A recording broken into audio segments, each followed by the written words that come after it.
Kebenaran setelah pembahasan dengan tema diam ini ada beberapa pertanyaan yang saya lihat di sosial media, terutama di komen postingan-postingan saya yang menurut saya belum tuntas pemahamannya. Sehingga muncullah komen-komen yang ada yang sifatnya bertanya, ada yang sifatnya menyimpulkan. Kalau yang sifatnya bertanya buat saya itu sangat fair, karena namanya orang nggak paham maka dia bertanya. Tapi kalau yang sifatnya menyimpulkan lalu keliru, buat saya harus diluruskan. Nah, dari pembahasan diam atau pembahasan sabar atau pembahasan mengalah atau pembahasan jangan membalas keburukan dengan keburukan dan seterusnya, saya melihat kadang-kadang sebagian dari kita memahaminya tidak utuh, memahaminya tidak kondisional, tetapi mengeneralisir pemahaman itu dalam kasus apapun, dan ini tidak berlaku dalam Islam. Karena dalam Islam itu selalu ada yang namanya dawabit, detail masalah. Masalahnya apa dulu? Sehingga nggak boleh seseorang itu mengeneralisir sebuah jawaban kalau ternyata memang kasusnya berbeda. Kecuali hikmah ya, kalau hikmah boleh. Hikmah yang sama untuk kasus yang banyak. Contoh hikmah keutamaan istighfar.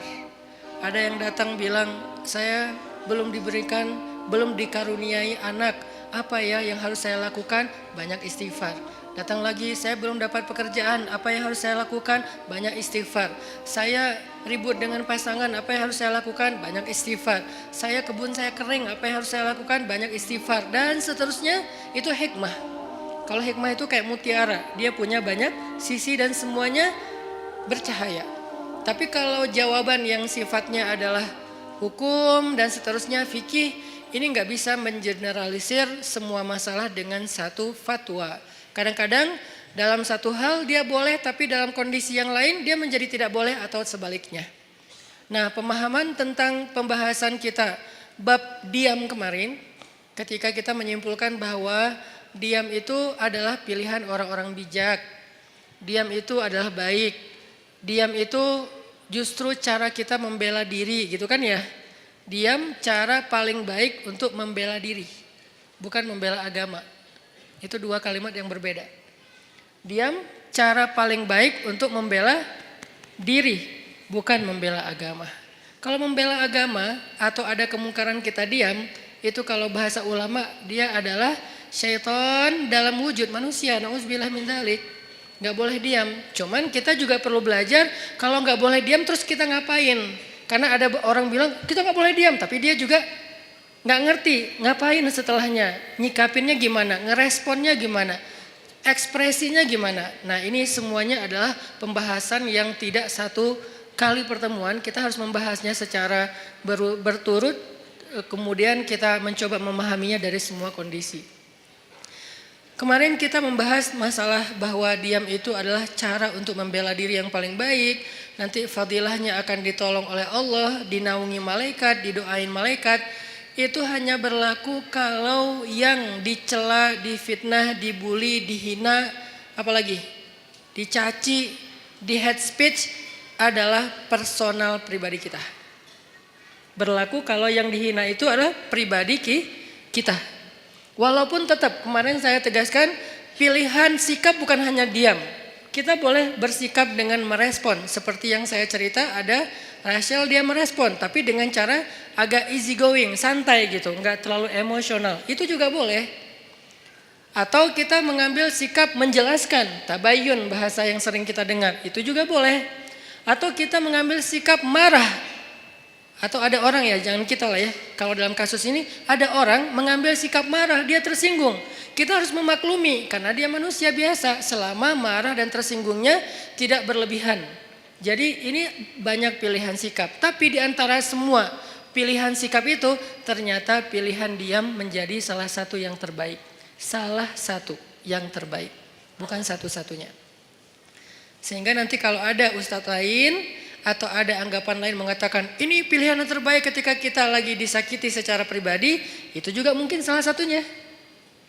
Saya nggak mau mengatakan, mengklaim satu-satunya yang terbaik itu adalah yang saya katakan. Enggak, salah satunya. Ternyata diam adalah salah satu pilihan sikap paling baik dan paling insya Allah luar biasa hasilnya kalau kita sedang mengalami kezoliman terhadap diri kita secara pribadi. Tapi terhadap orang yang dalam tanggungan kita, keluarga kita, orang tua kita, pasangan kita, anak kita, saudara kita, bahkan saudara seiman kita, itu beda lagi. Karena kalau misalnya ada saudara seiman kita disakiti, kita diam, berharap terus nanti malaikat akan mendoakan kita, ini kayaknya ini agak klise ya. Enggak seperti itu pemahamannya. Kalau saudara seiman kita dizolimi, disakiti, maka berlakulah hadis Nabi, tolonglah saudaramu yang zalim atau yang terzolimi. Yang zalim atau yang terzolimi. Para sahabat bertanya, ya Rasulullah, menolong saudara kami yang terzolimi, kami mengerti, maklum, itu sesuatu yang semua orang insya Allah memaklumi. Maklum itu bahasa Arab, maklum. Tapi menolong saudara kami yang menzolimi, itu gimana? Kata Nabi, cegah dia dari perbuatan zalim, berarti engkau telah menolong dia. Ini artinya menolong saudara kita yang dalam keadaan terzolimi, teraniaya, difitnah, disakiti, kita boleh menolongnya, kita boleh merespon, kita boleh membela, tapi dengan cara-cara yang juga harus ada di dalam etika moralnya seorang yang beriman. Tapi kalau diri kita, maka contoh-contoh yang saya angkat kemarin rata-rata lebih ke sikap dia kalau dia pribadi yang disakiti. Ada siapa kemarin? Maryam. Ada Aisyah nanti di surat An-Nur. Ketika Aisyah dituduh selingkuh dengan Sofwan, Aisyah diam. Maryam dituduh berzina, nggak punya suami tapi punya anak, Maryam diam. Nah ini artinya yang dituduh, yang disakiti itu adalah personal orangnya, sehingga sikap orang itu adalah diam setelah dia mencoba untuk tabayun sewajarnya. Sekali, dua kali, setelah itu tidak dilanjutkan karena sudah dijelaskan, sehingga tidak berlanjut dengan perdebatan. Itu adalah tutorial diam dalam kondisi ketika kita sedang disakiti. Lalu bagaimana kalau misalnya yang dibully, yang difitnah, yang dicela, yang dihina itu adalah agama.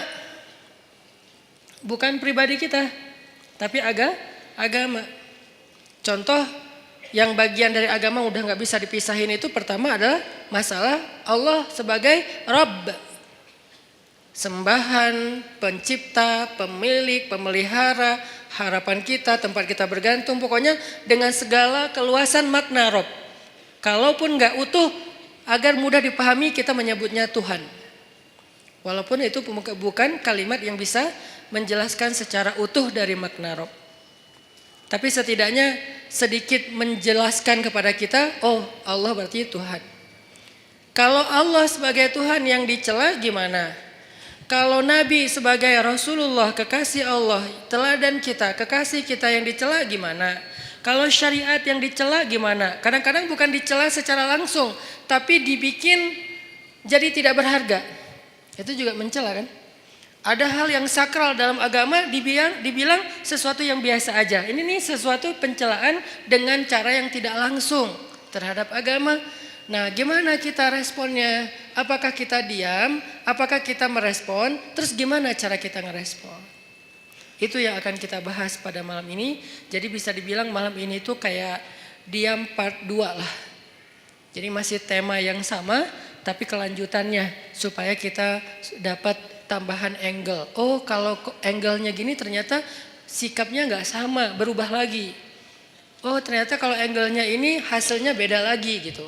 Ini adalah kelanjutan dari pembahasan pada pertemuan kita yang sebelumnya. Oke, sebelum kita membahas lebih lanjut tentang diam part 2 ini, cara kita menyikapi orang yang menyakiti hal-hal yang prinsip dalam keimanan kita, Allah, Rasulullah, syariat, Al-Quran, hadis, ulama, apalagi orang soleh, termasuk bahkan saudara, keluarga, masyarakat, tetangga, mukmin disakiti, gimana sikap kita? Maka sebelumnya yuk kita sama-sama tilawah dulu firman Allah di dalam surat Ali Imran ayat 181. Di sini ada cerita yang berkaitan dengan tema kita. Karena menjelaskan sesuatu dengan cerita itu kayaknya akan jauh lebih universal. Surat Ali Imran ayat 181.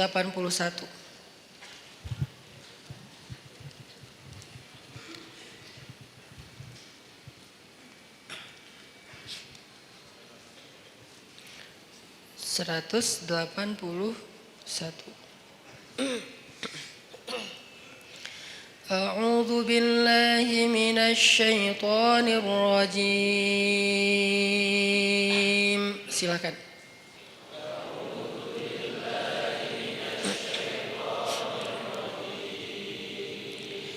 Bismillahirrahmanirrahim.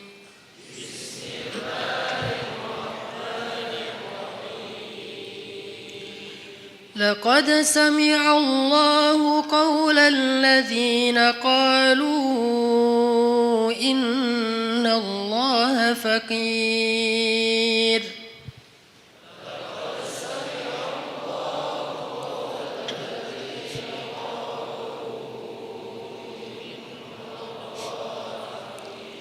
الذين قالوا إن الله فقير ونحن أغنياء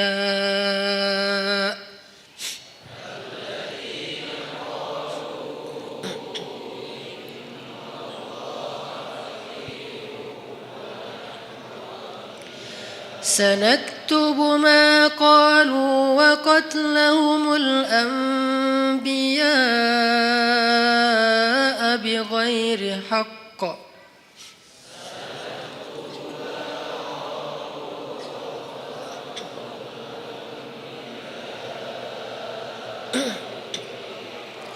ونقول ذوقوا عذاب الحريق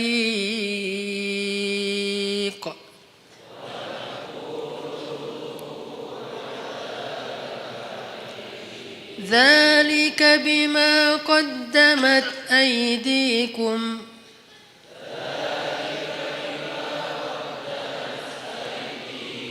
وأن الله ليس بظلام للعبيد.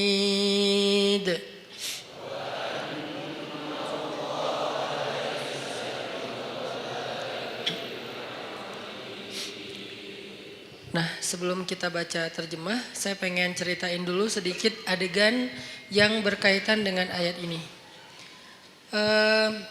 Satu hari Abu Bakar As-Siddiq lagi main ke sebuah kawasan atau ke sebuah pasar tempat orang-orang Yahudi ngumpul. Jadi kayak di Madinah itu kan ada orang Islam sama orang Yahudi kan hidup berdampingan. Cuman seringnya orang Yahudi ini bikin masalah. Mereka membatalkan perjanjian, mereka mengganggu kaum muslimin, mereka menyebarkan fitnah, termasuk salah satunya fitnah Aisyah selingkuh. Akhirnya satu demi satu kabilah Yahudi itu kemudian diusir oleh Nabi karena berkali-kali melanggar perjanjian. Maka jadilah kota Madinah itu hanya tinggal kaum muslimin saja. Tadinya Islam di Madinah itu sangat berdampingan dengan orang Yahudi. Karena dasarnya Islam itu kan rahmatan alamin ya. Nggak mau ngerecokin orang, nggak mau ganggu orang. Itu Islam banget tuh. Islam nggak mau ganggu orang, Nabi itu paling nggak enak ngerepotin orang. Itu tuh Islam banget. Tapi juga Islam punya prinsip. Dia punya hal yang buat dia itu nggak bisa ditawar. Salah satunya adalah kehormatan. Apalagi yang berkaitan dengan kehormatan perempuan. Kemudian masalah ideologi, hal-hal yang akidah, syariah, sehingga muncullah kalimat lakum dinukum waliyadin. Kalian dengan cara agama kalian, kami dengan cara agama kami. Bisa nggak kayak gitu kita hidup? Nggak usah saling mengganggu. Bisa, oke. Tanda tangan perjanjian, jalan beberapa lama. Ternyata dilanggar sama orang Yahudi. Sekali dibiarin, diminta pertanggungjawaban 2 kali, kemudian Nabi menuntut 3 kali. Udah berkali-kali sampai puncaknya yang paling parah misalnya kayak membunuh, mempermalukan perempuan muslimah, ini udah gak bisa ditawar. Makanya diusir oleh Rasulullah SAW. Nah, waktu itu kaum Yahudi masih berdampingan dengan Nabi. Satu hari Abu Bakar datang ke tempat main atau nongkrongnya orang Yahudi lah. Kayak kafenya Yahudi lah mungkin atau restorannya Yahudi gitu kan. Mereka lagi nongkrong. Datang Abu Bakar ke situ. Tadinya Abu Bakar datang niatnya baik, pengen silaturahim. Bukan silaturahim ya. Pengen temenan lah. Karena sebetulnya silaturahim dalam makna aslinya hanya berlaku untuk keluarga. Sebutlah dengan bahasa kita silaturahim. Pengen silaturahim sama beberapa tokoh Yahudi. Salah satunya bernama Fanhas. Nah, ketika sampai di tempat Fanhas nongkrong, Abu Bakar datang, terus Abu Bakar duduk dengan Fanhas, Abu Bakar ngobrol gitu sama Fanhas. Fanhas, kamu tahu kan Islam itu benar? Soalnya Fanhas ini siapa? Fanhas ini tokoh agama Yahudi yang memiliki ilmu sejarah yang bagus tentang nabi-nabi sebelumnya, yang dia membaca Alkitab, yang pasti di dalam Alkitab itu disebutkan tentang Nabi Muhammad. Makanya Abu Bakar ngobrol dengan Fanhas, baik-baik sih ngobrolnya. Fanhas, kamu tahu kan Islam itu benar? Kamu tahu kan Muhammad itu utusan Allah sesuai dengan yang kamu baca di dalam literasi kamu? Kata Fanhas, ya emang kenapa? Terus kenapa kamu gak ikut aja, gak beriman? Cuma nanya doang gitu, bukan maksa. Apa jawaban Fanhas? Bagaimana saya mau mengikuti sebuah agama yang Tuhannya itu miskin, yang Tuhannya itu fakir, dan dia membutuhkan harta dari kita.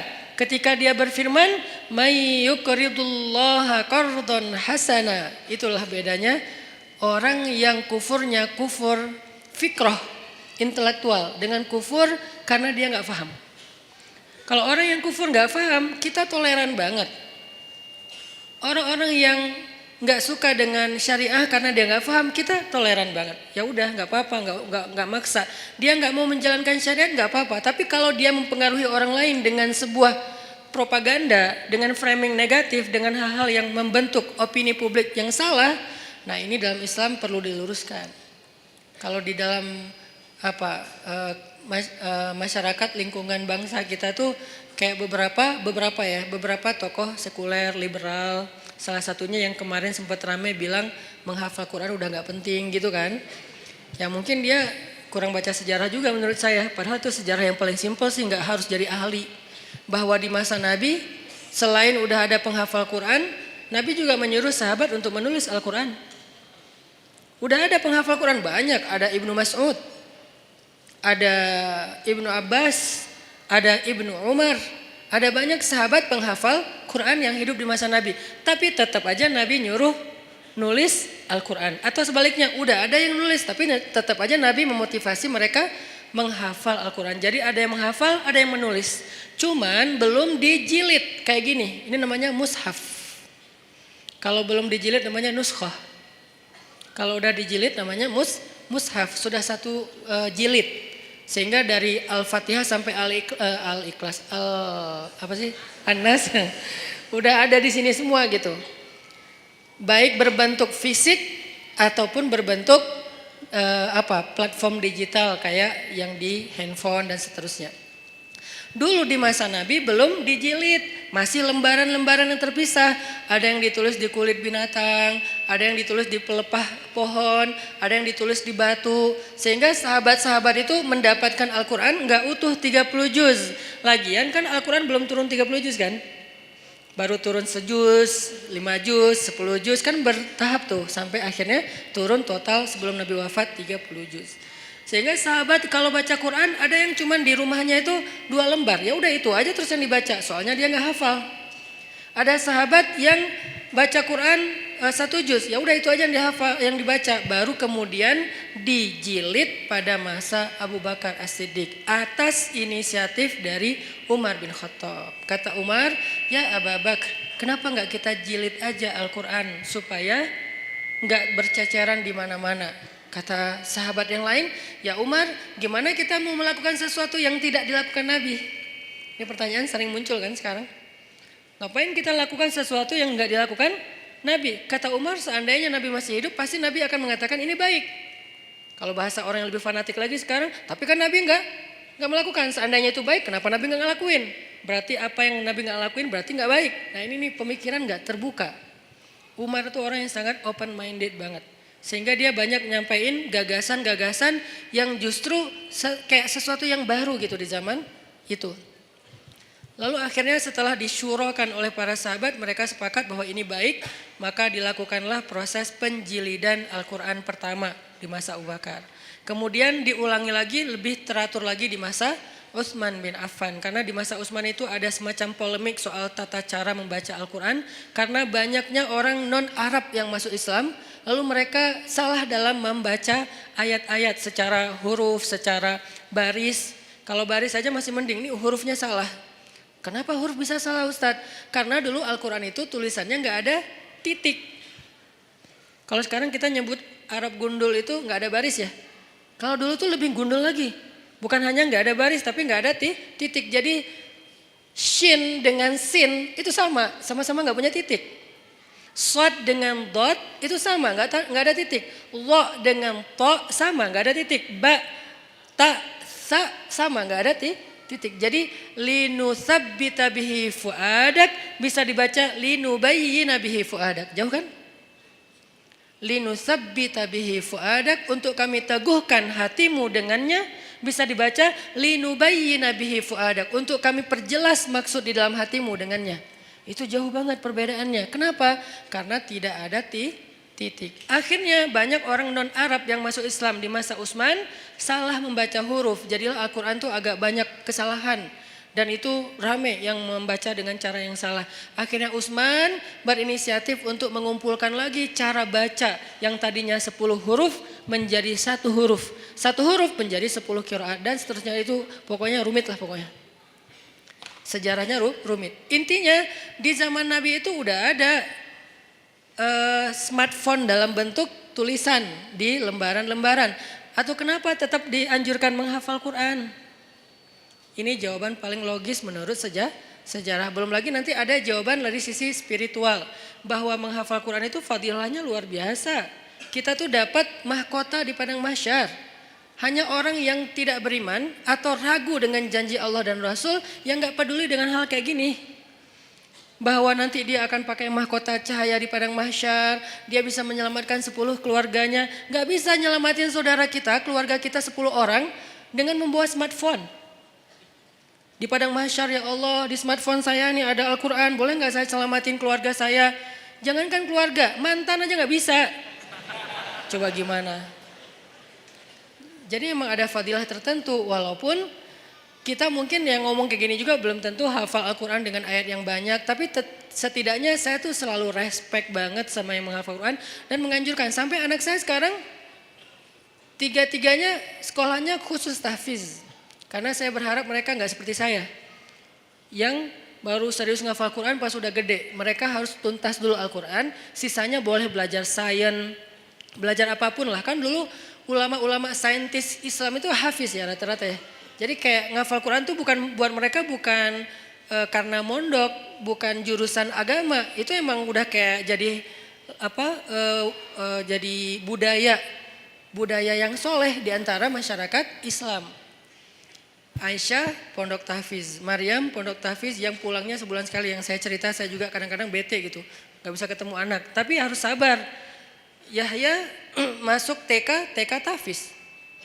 Yang dari TK itu udah mulai belajar tahsinnya pakai bahasa Arab, bukan pakai bahasa Indonesia. Dia menghafal huruf pakai bahasa Arab. Yang saya pernah sekali tampilin di YouTube ya, yang alifun Allah kayak gitu-gitulah. Saya juga nggak hafal, dia hafal. Artinya saya respect banget dan berharap banget anak-anak menghafal Quran untuk nyelamatin saya nanti di akhirat gitu. Karena saya ngerasa kayak siapa tahu kalau saya belum pantas masuk surga dan belum cukup amalnya, disyafaatin oleh pastinya setelah Rasulullah SAW adalah anak yang hafiz. Gak bisa pakai smartphone, gak bisa pakai Google Drive untuk menyelamatkan keluarga kita di padang mahsyar, apalagi dapat mahkota. Tapi menyimpannya di smartphone Google Drive boleh-boleh aja, ikhtiar kita untuk memudahkan mendapatkan Al-Quran ketika mau dibaca. Gak masalah pakai smartphone, cuman menghafal dia pasti punya kelebihan sendiri. 1 huruf yang dihafal itu pasti beda. Nah ini adalah orang-orang yang pemikirannya membahayakan, ngaco. Nah Fanhas sama. Orang-orang yang tidak beriman, tapi dia mempengaruhi orang lain dengan kesalahpahaman terhadap kebenaran. Itulah fanhas. Sehingga dia mengatakan Allah itu fakir, kami itu kaya. Dan itu bukan kata saya loh ya, kata fanhas. Orang-orang yang awam kan gampang percaya yang gini-gini. Karena Allah berfirman, "May yuqridullaha qardan hasana fayudha'ifahu ad'afan katsira." Siapa yang meminjamkan harta terbaiknya kepada Allah, nanti Allah ganti berlipat ganda. Kalimatnya meminjam. Makanya saya kan pernah posting, yuk kita pinjamkan harta kita kepada Allah. Ada yang komen kan, Allah kok minjam. Ini Ustadz makin lama makin aneh ngomongnya, ngelantur ke sana kemari. Itu bukan kata-kata saya, kata Al-Quran. Tapi kalimat meminjam di sini bukan Allah nggak punya harta. Apa maksud dari kalimat meminjam di sini? Allah pengen ngejamin bahwa harta kita itu nggak hilang, cuma dipinjam bentar, entar dibalikin lagi. Itu maksudnya. Kalau Allah minta kan berarti hilang dong. Kalau Allah pinjam entar dibalikin lagi, dan Allah itu nggak pernah ingkar janji. Ditambah lagi ada kalimat Allah ngebalikinnya gak sesuai dengan yang dipinjam. Dibalikin berlipat kali. Berkali lipat. Karena tadi kebalik jadi kebalik juga kata-katanya. Dibalikin berkali lipat. Nah di situ juga dikritisi sama si fanhas. Kata fanhas, kalau gitu Allah menggunakan sistem riba dong. Kan kita gak boleh riba. Allah melarang kita riba, tapi dianya sendiri pakai cara riba. Gara-gara dia lagi butuh duit, gak punya harta, minjam ke kita biar kita mau, akhirnya dia pakai cara riba. Gak fair dong Allah kalau kayak gitu. Marah Abu Bakar. Langsung ditonjok sama Abu Bakar fanhasnya. Gubrak. Wah, Abu Bakar aja yang selama ini kalem, diam aja. Orangnya sabar kalau dirinya yang, kebayang gak ketika di Mekah Abu Bakar itu dikeroyok orang gara-gara ngebelain Nabi. Sampai saking dahsyatnya mereka mengeroyok Abu Bakar, itu wajah Abu Bakar tuh hancur dan gak dikenali. Kamu siapa Abu Bakar? Kok jadi gitu? Mukanya tuh hancur. Abu Bakar terima digituin. Tapi ketika Allah dihina sama fanhas, wah itu digebukin terus-terusan sama Abu Bakar. Sampai fanhas dibela rame-rame, terus Abu Bakar pulang. Fanhas datang ke Rasulullah SAW bilang, ya Muhammad, lihat nih apa yang dilakukan sahabat kamu kepada saya. Ini yang kamu bilang Islam, yang katanya damai segala macam. Siapa yang melakukan itu? Abu Bakar. Rasulullah aja gak percaya. Abu Bakar? Kalau Umar, Nabi percaya. Karena Umar kan orangnya tegas, keras kan. Ghalidun syadid, itu julukan Umar. Keras dan tegas, Umar. Sampai ada yang datang ke rumah Umar nanya tentang satu masalah. Kata Umar, kenapa kamu tanya ke saya? Kan ada Rasulullah di tengah-tengah kita. Jadi gak boleh nanya fatwa, hukum tentang agama kepada seseorang ketika ada Nabi di situ. Tuh gak boleh, salah fatal.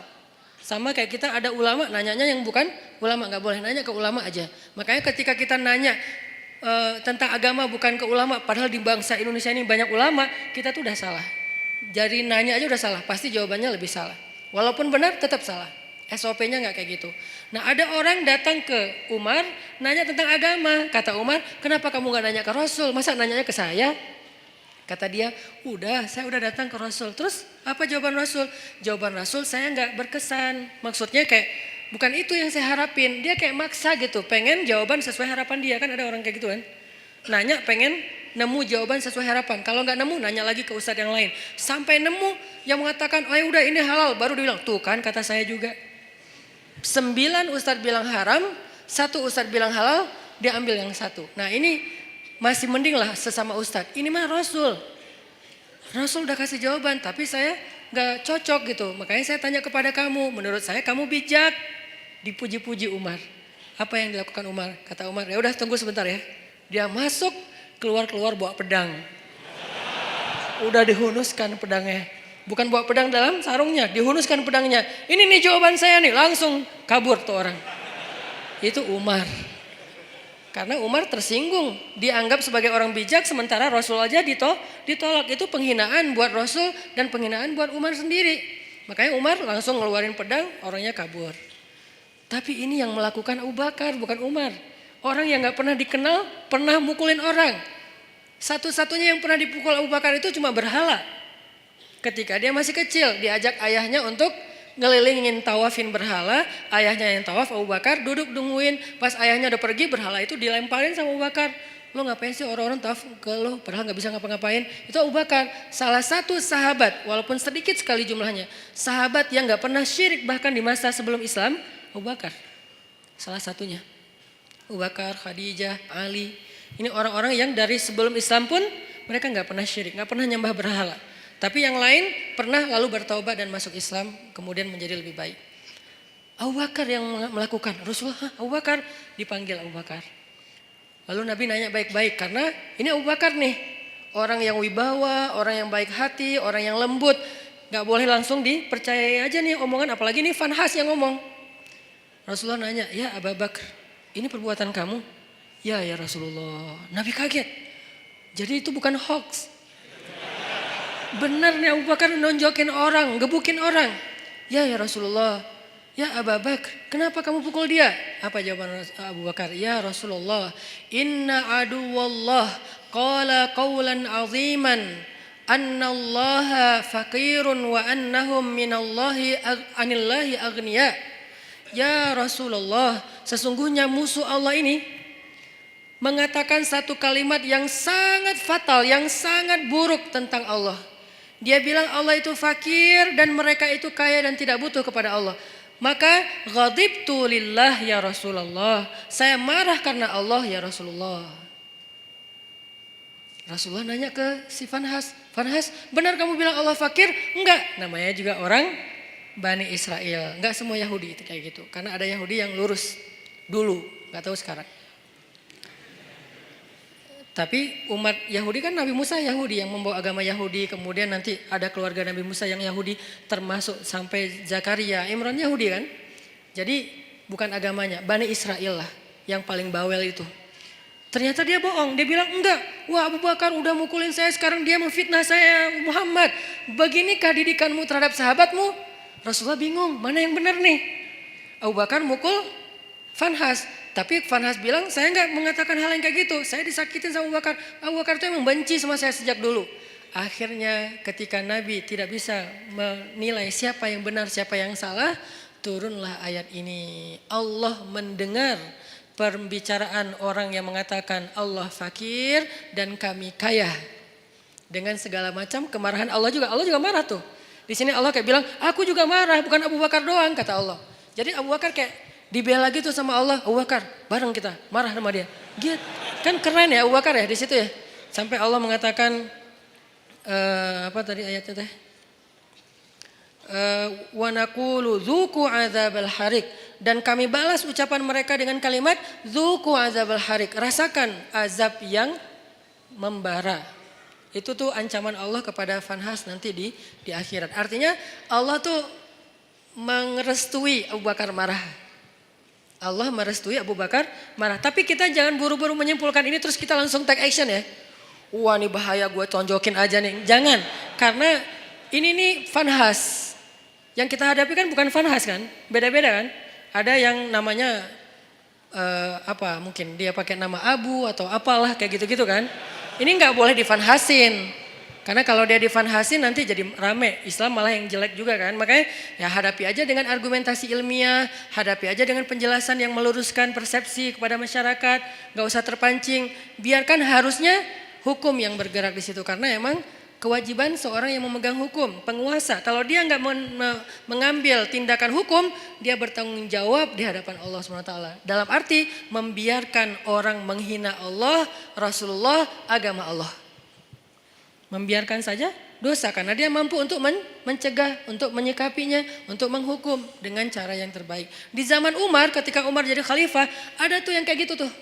Suka nyebarin hal-hal yang kayak aneh, nyeleneh tentang agama. Asalnya dari Irak. Dia ini emang tokoh liberalnya Irak lah. Dia nyebarin fitnah tentang makna ayat Al-Quran. Saya lupa tapi ayatnya apa, nanti saya cek lagi. Tapi dia kayak bikin keraguan orang terhadap kebenaran Al-Quran. Kalau dalam bahasa ulama ini disebut dengan istilah syubhat. Makanya ada istilah raddus syubhat, menolak, membantah syubhat-syubhat tentang agama. Ada yang mengatakan misalnya ternyata melakukan hubungan Walaupun tidak resmi, tidak dalam akad nikah, asalkan sama-sama rela, itu sesuatu yang dibolehkan. Ini namanya syubhat, menyebarkan fitnah tentang agama di tengah-tengah masyarakat. Ini fatal banget dalam sebuah sebuah bangsa atau masyarakat. Di zaman Umar ada orang kayak gitu. Kalau kita baca sejarah kekhalifahan Umar itu luar biasa loh. Ada orang yang dideportasi karena terlalu ganteng. Selebgram terlalu ganteng dan itu nggak ada hasil editan. Kalau saya kan ngeditnya lama kan ya, pakai editor terbaik lah Rifat C. Tapi kalau ini nggak perlu diedit, udah emang ganteng. Rambutnya ikal sepundak, keren banget. Sampai saking gantengnya dia, cewek-cewek nggak mau nikah kecuali sama dia. Kan kasihan banget cowok yang lain ya. Gak mau nikah kecuali sama dia. Sampai ada cewek-cewek bikin syair tentang dia. Kayak bikin lagu gitu tentang dia. Di aransemen dengan cara-cara yang berbeda-beda. Ada syair isinya gini. Seandainya tempat tidurku hangat bersama dengan dia. Coba. Syair jahiliyah namanya. Aku ingin tempat tidurku terasa hangat bersama dia. Sampai gitu terdengar oleh Umar. Nauzubillah kata Umar. Innalillah astagfirullah. Umar kan suka keliling-keliling gitu kan. Pas dengar itu Umar nanya kepada kayak kabinetnya, siapa cewek itu? Dia fansnya. Siapa cowok yang disebut di situ? Itu. Akhirnya dipanggil cowok itu ke tempat Umar. Kemudian Umar melihat ganteng. Emang ganteng gitu. Kenapa kok cewek senang sama dia? Gantengnya di sebelah mana ya? Akhirnya Umar berkesimpulan yang buat dia makin ganteng itu emang mahkotanya adalah rambut. Rambutnya adalah mahkota. Akhirnya kamu tahu kesalahan kamu apa? Apa wahai Amirul Mukminin? Kamu terlalu ganteng. Salah saya apa? Kan saya takdirnya lahir seperti ini, C. Ya udah sekarang kamu harus dikurangi kegantengannya sedikit biar nggak jadi fitnah. Itu tuh di zaman Umar ada yang kayak gitu kejadiannya. Coba kayak gitu-gitu aja diurus oleh negara loh. Demi supaya kan tugas seorang pemimpin itu adalah menjamin rakyatnya itu tidak terjadi masalah kan, termasuk masalah moral. Ini kan masalah moral. Yang nanti merusak juga masalah spiritual, iman, ibadah kan jadi gak khusyuk ngingat dia terus lagi sholat. Makanya gak boleh. Nah akhirnya kata Umar, kamu harus dikurangin kegantengannya. Caranya dipotong rambutnya. Astagfirullahaladzim. Digundul, dipotong sampai habis. Akhirnya ini hak saya gimana? Hak kamu adalah kamu akan dibayar oleh negara. Gara-gara dipotong rambut dibayar oleh negara. Akhirnya dia dipotong rambut. Besok datang lagi. Karena rambutnya udah habis kan malu kan rambut udah habis. Dia pakai sorban. Datang ke Umar. Kata Umar ini lebih ganteng. Ternyata pakai sorban malah lebih keren lagi gitu. Aduh Umar bingung nih gimana diapain. Masa dibuka sorbannya kasihan mempermalukan. Islam itu menjaga banget hak orang lain. Gak mau mempermalukan. Dia tetap rambutnya dihabisin. Tapi jangan dibiarin kelihatan orang banyak. Karena itu malu. Soalnya itu kayak aib kalau di Arab rambutnya pelontos gitu itu aib. Sehingga akhirnya dikasihlah sorban. Malah makin ganteng. Umar bingung. Akhirnya Umar memutuskan dia harus dideportasi ke sebuah kampung yang isinya nenek-nenek. Kampung itu nenek-neneknya pas dia datang, gitu. Kan parah juga nih nenek-nenek. Akhirnya dia dideportasi ke luar negeri yang kampungnya isinya orang ibu-ibu tua. Yang dia atas tindakan itu dia digaji oleh pemerintah. Ini adilnya Islam, hukum tegak tapi fair. Hukum tegak tapi fair. Dia nggak hanya dideportasi terus biarin dalam keadaan terlunta-lunta, enggak. Dia dikasih gaji oleh pemerintah. Tapi dia sendiri di tempat yang terasing. Tiba-tiba ibunya di kota Madinah datang ke Umar dan mengatakan, celaka engkau wahai Amirul Mukminin. Kenapa saya celaka ibu? Kata Umar. Karena engkau duduk bersama anak-anakmu, putra-putramu dan engkau bersama dengan mereka dalam keadaan nyaman, bahagia. Tapi engkau memisahkan saya dengan putra saya. Siapa putra ibu? Fulan underscore Fulan. Oh yang selebgram itu? Iya. Ya udah ibu maunya apa? Saya jauh dari putra saya kangen dengan putra saya. Kamu tahu nggak sih rasanya kangen gitu kan? Terus gimana maunya ibu? Saya pengen ketemu putra saya. Ya udah akhirnya diputuskan oleh Umar, ibunya juga ikut dengan anaknya tinggal di sana dibiayai oleh negara. Itu tuh masa kekhalifahan Umar sampai hal-hal kayak gitu diurus. Termasuk laki-laki yang dari Irak tadi, orang sekuler Irak yang pengen ngacak-ngacak pemikiran umat Islam tentang Al-Quran. Dia mengatakan ini lihat nih ayat nih kayak gini-gini. Tapi dia ngomongnya kemana? Dia ngomongnya di pasar, bukan di majelis para ulama. Bukan di masjid, di pasar. Karena kalau di pasar kan jarang ada ulama nih. Sehingga orang percaya aja sama dia, sama omongannya. Dipanggil sama Umar. Tahu nggak kesalahan kamu apa? Apa? 2. 1, kamu sudah menyebarkan fitnah agama di tengah-tengah masyarakat sehingga mereka ragu tentang Al-Quran. 2, kalau kamu nggak ngerti ayat itu harusnya kamu tanya kepada ulama, bukan nanya kepada orang awam. Atas kesalahan yang fatal ini, maka saya hukum kamu dengan dicambuk. Karena dia udah nyebarin banyak fitnah. Orang sampai ragu nggak mau lagi baca Quran. Orang menganggap Al-Quran itu nggak otentik segala macam. Itu kan banyak kan obrolan orang sekuler tentang kayak gituan. Akhirnya dicambuk dan diancam. Kalau kamu masih melakukan hal yang sama, maka saya akan berikan hukuman yang lebih berat. Akhirnya dia pulang ke Irak dan sejak itu dia taubatan nasuha. Itu terjadi. Nah, Vanhas kayak gitu banget. Yang nyebarin fitnah tentang agama Allah. Allah fakir, Allah itu riba dan seterusnya dan seterusnya. Sehingga akhirnya Allah turunkan ayat tadi dan Allah membela Abu Bakar As-Siddiq. Nah, kalimat yang saya pengen kita renungkan dari kalimatnya Abu Bakar itu apa? Ghadibtu lillah ya Rasulullah. Saya marah karena Allah ya Rasulullah. Apa pelajarannya di sini? Ternyata Islam itu juga menganjurkan marah. Menganjurkan cinta, menganjurkan maaf, menganjurkan sabar, menganjurkan tersinggung, menganjurkan marah, menganjurkan membalas. Ada semuanya, tapi kondisinya berbeda-beda, konteksnya berbeda-beda. Kalau kita salah konteks, nggak jadi ajaran Islam lagi. Itu yang harus kita pelajari. Jadi bukan hanya agama cinta, tapi juga ada anjuran untuk supaya kita marah dalam kondisi tertentu. Bagaimana nggak marah ketika ada seorang perempuan muslimah dihina, dibuka auratnya, dilecehkan, masa kita nggak marah? Rasulullah aja marah ketika ada perempuan muslimah lagi belanja di masjid, di pasar, belanja di pasarnya Yahudi, terus dilecehkan sama cowok-cowok anak muda Yahudi. Diapain? Roknya tuh diikat pakai tali, digantung ke tiang gitu. Pas dia jalan, kan kesingkap karena ketarik tali kan, sehingga auratnya kelihatan. Dia malu nangis, dibela, digunting tuh tali sama seorang laki-laki pemuda muslim. Digunting talinya. Marah orang-orang Yahudi yang ngeprank si cewek ini nih. Mereka bilang, lo gak usah ikut-ikutan, ini bukan urusan lo. Ini saudari saya muslimah, saya harus membela sesama orang yang beriman. Lagian kalian zalim, ini kan kejahatan moral. Kalian gak punya akhlak kepada perempuan, gak menghargai perempuan. Terjadi adu mulut lama-lama karena dia sendiri dikeroyok meninggal. Udahlah menghina perempuan, membunuh laki-laki yang mencoba membela perempuan tadi.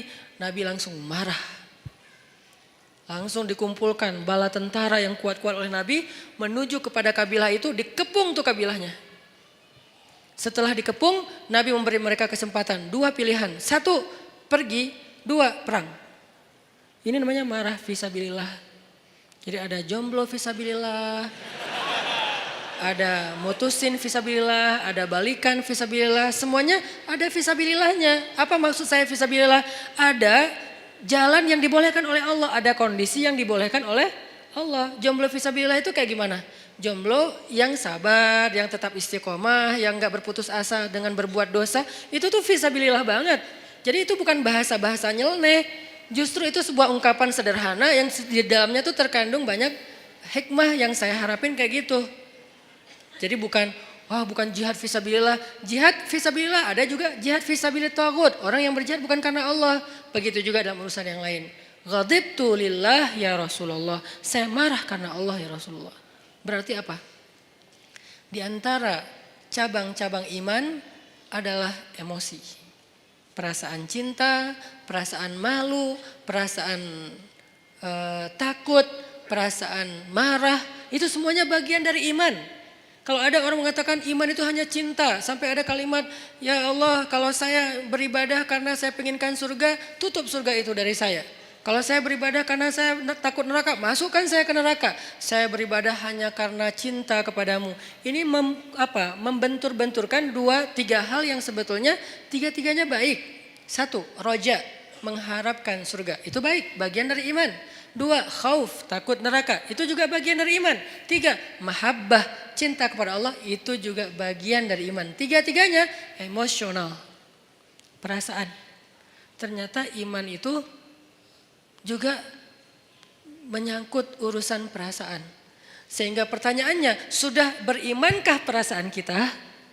Jangan-jangan yang baru beriman lisan kita. Asyhadu an la ilaha illallah, asyhadu anna Muhammadur Rasulullah. Lisan kita beriman. Apakah hati kita beriman? Yaitu yakin. Apakah perasaan kita beriman? Yaitu takut kepada neraka, mengharapkan surga, mengharapkan ampunan Allah, cinta sama Allah, kangen sama Allah, cinta sama Rasulullah. Itu kan imannya, perasaan. Sudah berimankah pikiran kita? Artinya pikiran kita itu yadhkurunallaha qiyaman wa qu'udan wa ala junubihim. Ingat Allah terus. Dalam keadaan berdiri, duduk, berbaring, itu kayak simbol dari totalitas kehidupan dia. Ingat Allah terus. Itu berarti pikirannya sudah beriman. Sudah berimankah tangan kita yang tercegah dari menyakiti orang lain? Sudah berimankah kaki kita yang tidak mau melangkah ke tempat-tempat dosa? Sudah berimankah sekujur tubuh kita dengan segala bentuk amal solehnya? Termasuk perasaan. Sehingga orang yang tidak marah ketika agamanya dihina, orang yang tidak marah ketika Allah dihina, Rasulullah dicela, itu tuh berarti imannya, perasaannya belum utuh keimanannya. Saya nggak bilang nggak beriman ya, karena itu terlalu ekstrim menurut orang tidak beriman. Tapi dalam bab itu dia belum utuh keimanannya, belum baik keimanannya. Karena harusnya dia marah. Cuman yang harus kita perjelas juga adalah gimana cara kita marah. Gimana cara kita mengekspresikan marah. Marah harus, tapi mengekspresikannya ada banyak cara dan itu sangat kondisional. Gak bisa digeneralisir. Tapi marah harus. Tersinggung harus. Coba kalau ada yang menghina ibu kita, marah gak? Marah pasti, gak mungkin gak marah. Salah gak kita marah? Gak salah, cuman gimana cara kita marah kan gitu kan. Waktu kecil dulu kan suka gitu kan. Ada teman kita menghina ayah kita dengan dibuat foto ayah kita di tanah terus diinjak-injak. Nih ayah kamu nih, gitu kan ya. Akhirnya kita, wah lu ngina ayah gua, akhirnya berantem. Waktu kecil kan suka gitu tuh. Ngalamin gak sih masa-masa kayak gitu? Udah gak ada ya? Kalau yang milenial mungkin gak ngalamin. Kalau saya kan sebelum milenial, udah agak tua. Dulu pernah ngalamin masa-masa si bolang kayak gitu tuh. Terus kita kayak bikin kertas, tulis nama ayah saya Abdurrahman, nama ibu saya Kartini. Jadi ibu saya Kartini itu cuma saya yang boleh nyanyi itu. Ibu kita Kartini, cuma saya karena ibu saya Kartini namanya. Kartini Abdurrahman, nih gua injak-injak nih gua sobek-sobek nih. Wah bener nih lo cari masalah sama gua. Akhirnya berantem atau dibalas kalau nggak berani berantem, nulis juga nama ayah dia sama ibu dia. Kita sobek-sobek juga, ujung-ujungnya sih berantem juga. Kenapa kita marah? Karena kita cinta sama orang tua kita, nggak mungkin enggak. Kadang-kadang kita kayak sebel sama ibu kita, tapi kita nggak rela ada orang menghina ibu kita kan. Kadang-kadang kita kayak beda pendapat sama orang tua kita, tapi kita nggak rela ada yang menyakiti orang tua kita. Itu tuh udah pasti. Umumnya kayak gitu, hanya anak durhaka yang nggak kayak gitu. Umumnya orang kayak gitu. Gimanapun dia nggak dekat sama orang tuanya, gimana pun dia kayak nggak nyaman dengan orang tuanya, kadang-kadang berdebat, berselisih sampai marah, tapi dia nggak rela orang menyakiti orang tuanya. Apalagi ini lebih dalam rasanya daripada masalah keluarga. Kenapa bisa gitu Ustadz? Karena suatu hari Umar bin Khattab datang kepada Nabi mengatakan, ya Rasulullah, aku mencintaimu lebih dari apapun kecuali diriku sendiri. Cinta itu perasaan, bagian dari iman. Kata Nabi, belum sempurna wahai Umar. Artinya belum cukup wahai Umar. Belum cukup iman kalau hanya baru mencintai Rasul lebih dari apapun juga selain diri sendiri. Belum cukup wahai Umar. Artinya imannya belum utuh. Terus gimana ya Rasulullah? Katakan aku mencintaimu lebih daripada apapun termasuk diriku sendiri. Ya Rasulullah, aku mencintaimu lebih daripada apapun termasuk diriku sendiri. Al-an ya Umar, al-an. Sekarang baru cukup wahai Umar, baru cukup. Dan Umar gak ngomong dengan lisannya saja, dia ngomong dengan perasaannya. Kalau dia udah ngomong itu benar-benar rasanya dalam sedalam itu. Artinya perasaan, emosi bagian dari iman.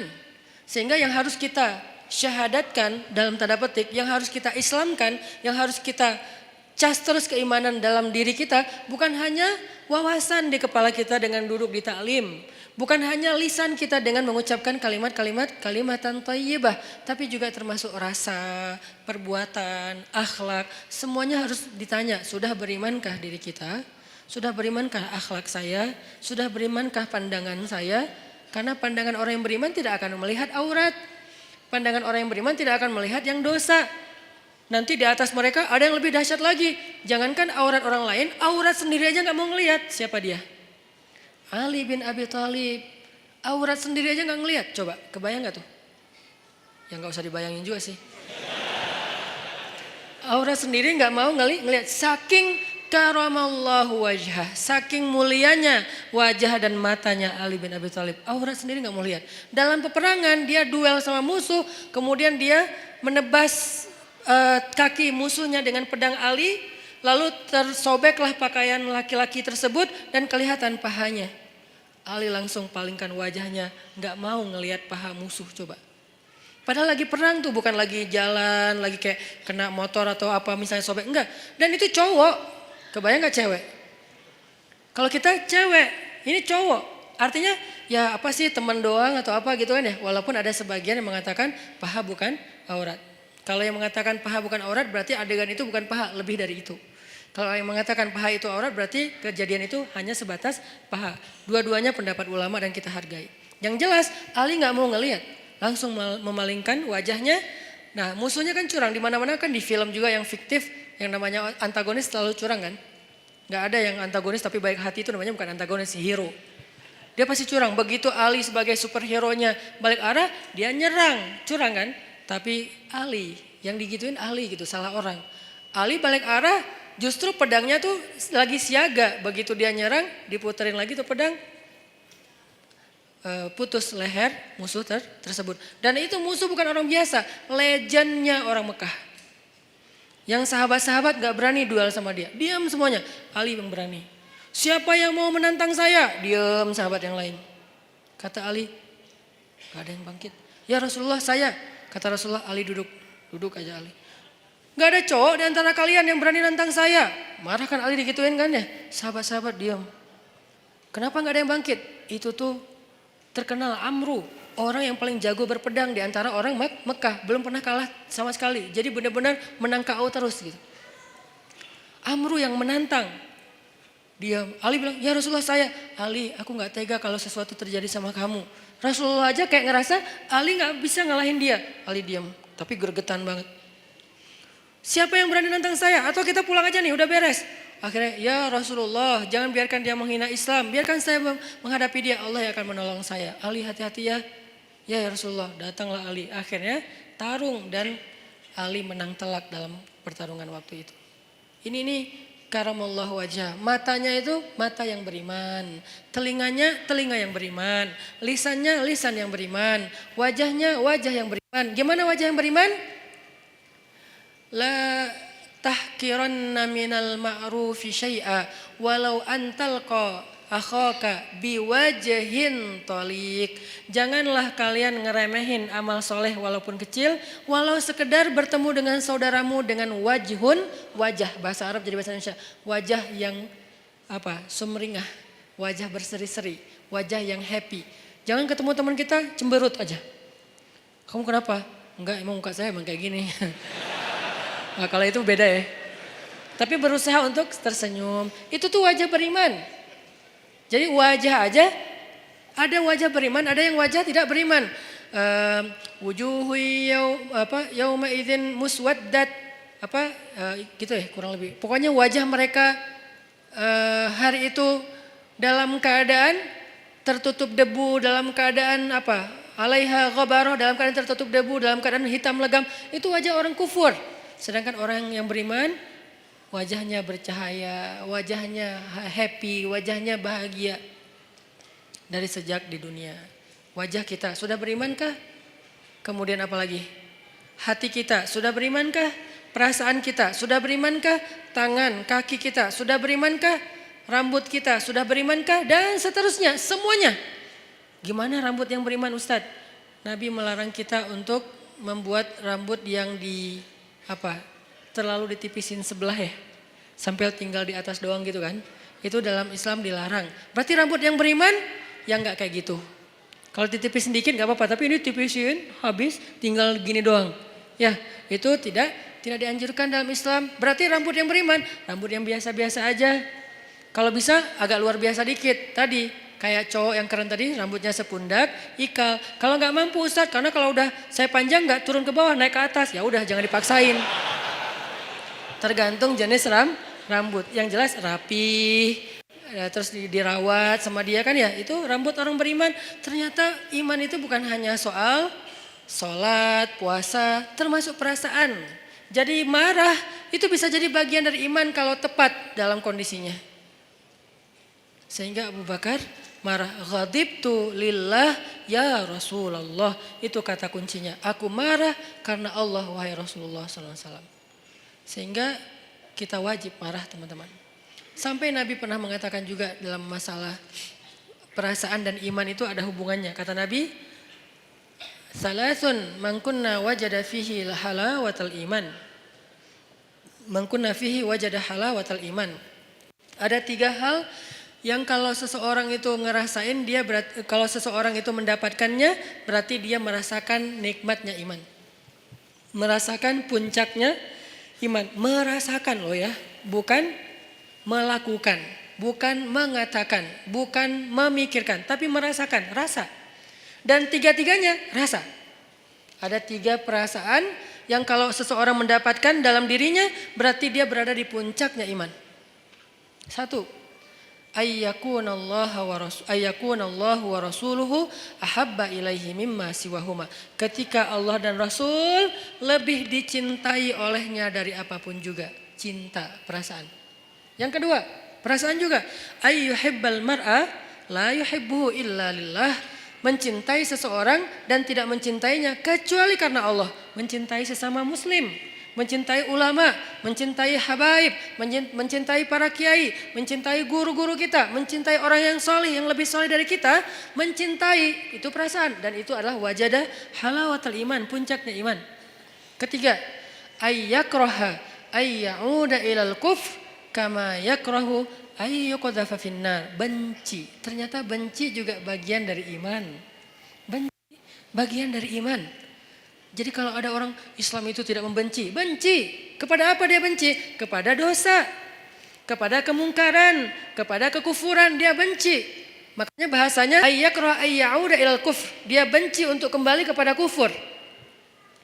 Saya enggak mengatakan kalimatnya benci kepada orang kafir, enggak. Benci kepada kembali kepada kekufuran. Artinya perbuatannya. Dia benci dengan perbuatan dosa, bermaksiat, dia benci. Berarti kalau kita udah bisa membenci dosa-dosa kita di masa lalu, insya Allah kita sudah merasakan puncaknya iman, benci. Jadi kalau dikatakan Islam itu nggak ada kebencian, ada kebencian, dalam banget. Kebenciannya bagian dari 70 cabang iman. Tapi bencinya siapa? Apa? Yang dibenci adalah dosa. Makanya ada ayat Allahumma habib, ada doa Allahumma habib ilainal iman wa zayyinhu fi qulubina wa karrih ilainal kufra wal fusuqa wal isyan waj'alna minar rasyidin. Itu doa. Diambil dari ayat. Ayatnya walakinnallaha habbaba ilaikumul iman wa zayyanahu fi qulubikum wa karraha ilaikumul kufra wal fusuqa wal isyan wa ja'alakum minar rasyidin. Allah menjadikan kalian apa mereka gitu sebagai orang yang mencintai keimanan dan menjadikan rasa cinta itu indah dalam hati mereka. Lalu menjadikan mereka benci kepada kekufuran dan itulah orang yang mendapatkan petunjuk. Benci kepada kufur, dosa, fusuk. Fusuk itu apa? Akhlak yang buruk. Dia nggak suka. Jadi kalau kita ngelihat ada orang yang perangainya nggak bagus dan kita ngerasa itu kayak entertain, hiburan, ini kita berarti nggak punya benci nih. Jangan benci orangnya, benci perangai perbuatan yang buruknya. Orangnya nggak ada, ini lain lagi ceritanya. Karena orang bisa berubah kan. Kalau keburukan dari zaman iblis sampai nanti kiamat, ya tetap namanya keburukan. Yang benar sudah jelas, yang buruk sudah jelas. Tapi kalau orangnya bisa berubah. Pagi dia kufur, malam dia mukmin. Pagi dia setan, malam bisa jadi malaikat. Makanya jangan membenci orangnya. Siapa tahu suatu saat dia berubah. Tapi membenci perbuatannya wajib, bagian dari iman. Ada orang yang memperolok-olok agama. Ya kita benci perbuatannya, orangnya kita serahkan kepada Allah. Kalau perlu kita doain ya Allah beri dia petunjuk. Tapi perbuatannya wajib kita benci. Jangan sampai perbuatan memperolok-olok agama malah kita ketawain seolah-olah itu hiburan. Berarti kita gak punya benci fisabilillah. Makanya ada marah fisabilillah, ada benci fisabilillah, ada cinta fisabilillah, ada takut fisabilillah, ada kangen fisabilillah. Kangen siapa? Kangen dengan Rasulullah SAW. Seperti kangennya Bilal, sampai saking puncak kangennya luar biasa, dia nggak sanggup azan. Saking kangennya nggak sanggup azan. Kalau kita azan biasa aja gitu kan, mungkin semangat, tapi nggak sampai bikin kita nggak bisa ngucapin asyhadu anna Muhammadan Rasulullah. Nggak kuat Bilal ngomong itu. Kenapa? Kalimat itu dia ucapkan dulu ketika Nabi masih hidup dan mendengar. Kalau Bilal azan, Nabi senyum-senyum. Sekarang Nabi udah nggak ada, udah nggak kuat. Udahlah saya nggak bisa. Langsung turun, langsung duduk, diganti sama sahabat yang lain. Itu kangen fisabilillah. Apakah kita punya kangen fisabilillah? Apakah kita punya cinta fisabilillah? Apakah kita punya benci fisabilillah? Apakah kita punya marah fisabilillah? Apakah kita punya memaafkan fisabilillah? Karena semuanya perasaan. Sakit hati fisabilillah ada, tapi ada juga sakit hati yang nggak dibolehin. Baper fisabilillah banyak, makanya baper itu bisa jadi ibadah. Tergantung konteks. Kan baper itu bawa perasaan kan? Benar nggak sih artinya? Salah satu di antara baper yang berpahala yang gimana? Baper ketika sholat. Allahu Akbar. Idza waqa'atil waqi'ah. Udah mulai baper tuh. Bawa perasaan. Begitu disebutkan tentang orang-orang yang golongan kiri. Wah udah gak kuat lagi. Dia nangis, dia gemeteran. Saking gemeteran lututnya gak kuat menanggung beban tubuhnya. Dia tersungkur. Kharru, tersungkur, lalu dia sujud, sujadan, dia sujud, wabukiya, dan dia menangis dalam sujudnya. Siapa dia? Umar bin Khattab, orang yang paling baper dalam sholatnya. Kalau udah baca ayat-ayat kiamat di dalam sholat, Umar baper banget. Makanya ada baper yang negatif, ada baper yang positif. Sehingga semua itu soal perasaan teman-teman. Untuk itu kita perlu belajar, wah saya sedih nih, saya kecewa nih, saya tersinggung nih, saya marah.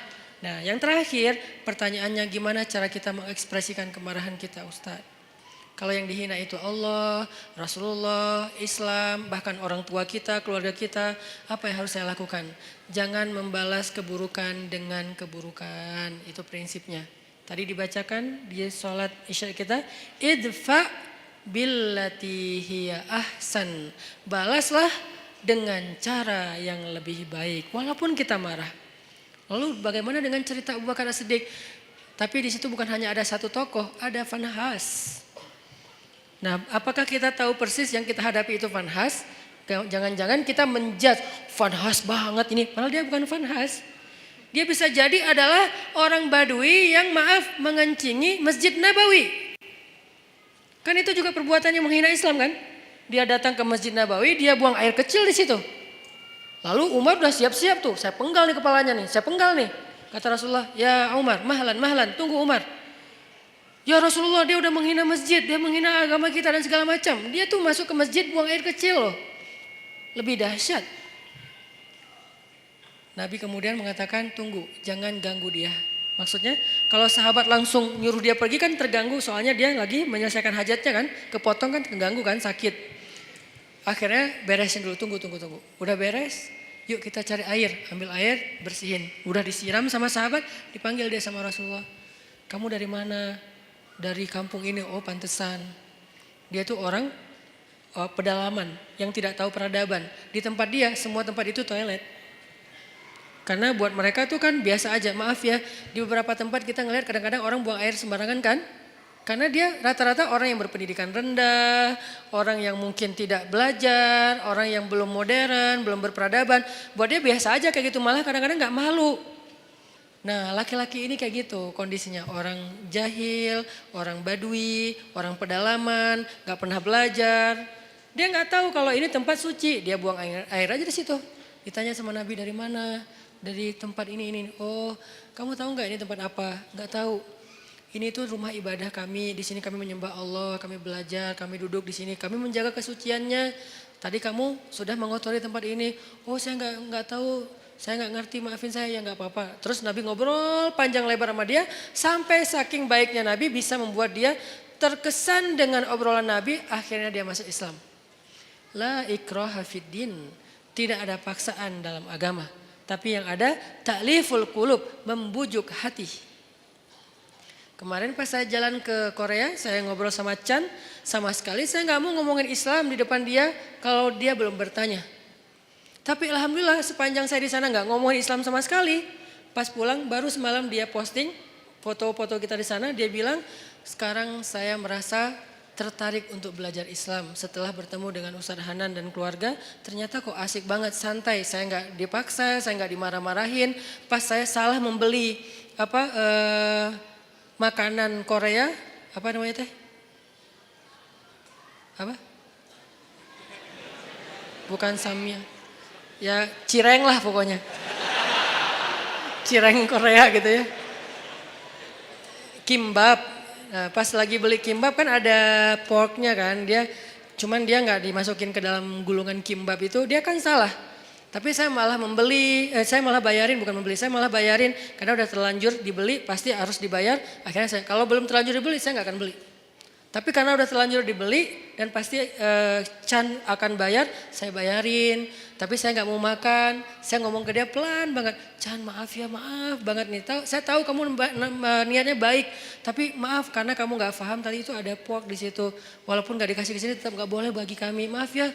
Oh ya nggak apa-apa, dia malah respect. Alhamdulillah sekarang pengen belajar Islam. Walaupun hidayah itu di tangan Allah, bukan di tangan kita. Kita hanya ikhtiar. Akhirnya orang Badui ini masuk Islam.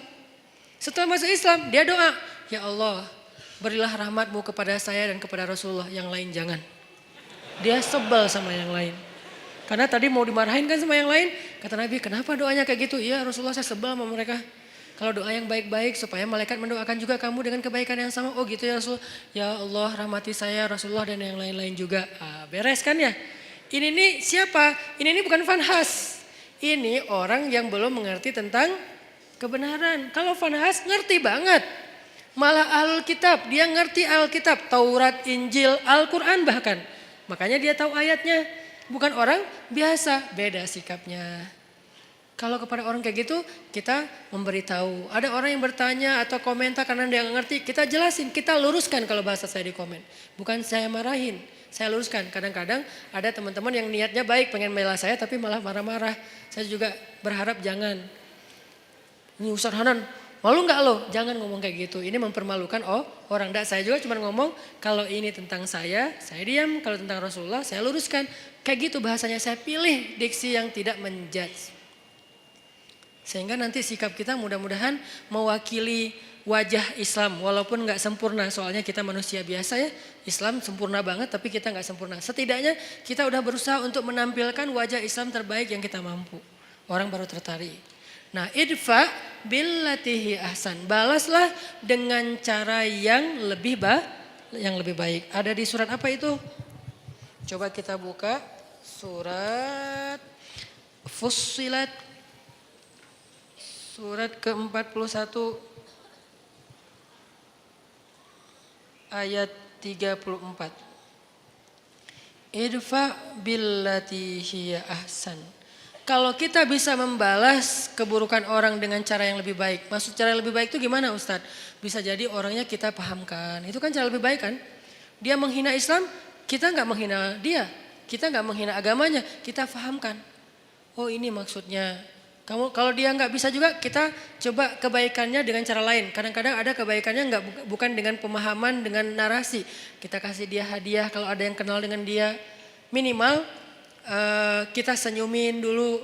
Minimal kita nasehatin dengan diam-diam lewat DM atau apapun lah. Pokoknya jangan sampai kita mencela, mendebat, ngebully rame-rame dengan nge-replay komennya dia. Kasihan. Kadang-kadang dia nggak ada niat mencela.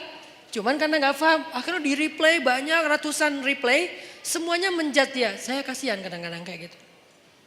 Padahal niat saya tadi pengen meluruskan, tapi di bawah tuh wah macam-macam. Walaupun niatnya baik tetap caranya belum tepat. Sehingga balaslah dengan billatihi ahsan. Hasilnya apa kalau kita bisa konsisten kayak gitu? Hasilnya faidza alladzi bainaka wa bainahu adawah ka'annahu waliyun hamim. Bisa jadi kalian yang tadinya bermusuh-musuhan dengan cara idfa billati hiya ahsan, membalas dengan yang baik, dia akan menjadi waliyun hamim, pelindung yang sangat setia. Menjadi kawan baik, menjadi sahabat karib, menjadi pelindung yang setia, yang loyal. Itu hasil cara kita marah. Boleh marah tetap, tapi ekspresikan marah itu dengan cara-cara yang justru melahirkan kebaikan. Satu, cara yang kedua, kalau misalnya kita nggak mampu, ini kan yang paling ideal nih.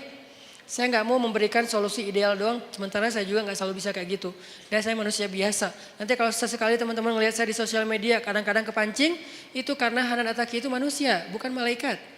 Yang saya omongin di sini nggak semuanya mampu saya amalkan. Makanya saya kasih beberapa alternatif. Yang paling tinggi, idfa billati hiya ahsan. Itu haqqa tuqatih, sebenar-benar takwa. Kalau nggak mampu haqqa tuqatih gimana ya Rasulullah, kata sahabat. Kalau nggak mampu haqqa tuqatih, sebenar-benar takwa, Allah berfirman di surat At-Taghabun, fattaqullaha mastata'tum.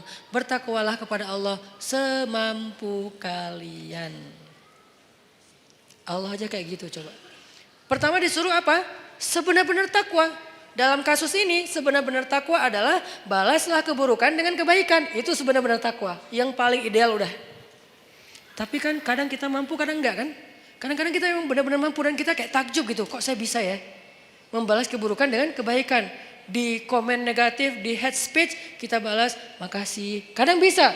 Kadang orang ngomong baik-baik kita malah marah-marah. Namanya juga manusia. Naik turun imannya. Kalau iman lagi naik jadi malaikat. Kalau lagi turun jadi setan. Kan gitulah kita ya.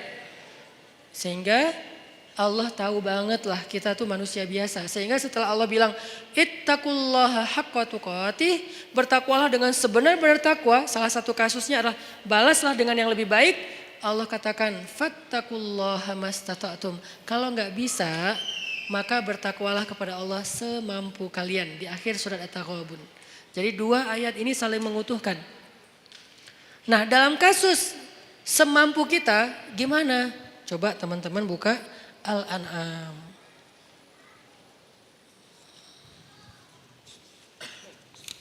Di surat Al-An'am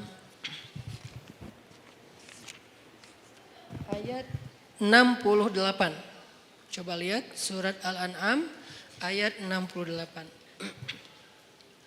Wa idza ra'aital ladzina yakhuduna fi ayatina fa'arid anhum hatta yakhudu fi haditsin ghairi wa imma yunsiyannaka asyaitanu فلا تقعد بعد الذكرى مع القوم الظالمين. Kalau ada orang yang memperolok-olok ayat Allah, yang memperolok-olok agama Allah, yang memperolok-olok syariat Allah, maka maka berpalinglah kamu dari mereka. Itu kalau kita nggak bisa membalas dengan yang lebih baik, udah berpaling aja, jangan ikut-ikutan. Di grup, ya udah. Diam. Live group Ustadz, ya mungkin ayat ini salah satu ayat tentang anjuran untuk live group. Kalau isi grupnya terus-terusan, semuanya kompak, hanya ngomongin yang nyeleneh-nyeleneh, kayak hal-hal yang aneh tentang agama, syubhat, ya udah kita dianjurkan oleh surat Al-An'am ayat 68 untuk live group. Ini juga live group fisabilillah.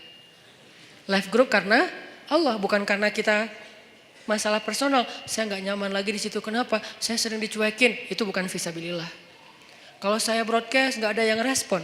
Kalau teman saya broadcast semuanya nyamber. Kayaknya mereka nggak senang sama saya. Udahlah saya live aja. Itu tuh bukan fisabilillah. Boleh nggak Ustadz? Boleh. Tapi bukan fisabilillah. Jangan bilang-bilang ini fisabilillah loh ya. Enggak. Tapi kalau isinya gibah, isinya fitnah, isinya berita bohong, isinya mencela, isinya hal-hal yang gak penting, bukan gak penting, hal-hal yang dosa. Maka kata Allah, a'rid hanhum, tinggalkan mereka. Tinggalkan mereka dalam konteks sosmed, live group, unfollow, atau minimal gak usah terlibat.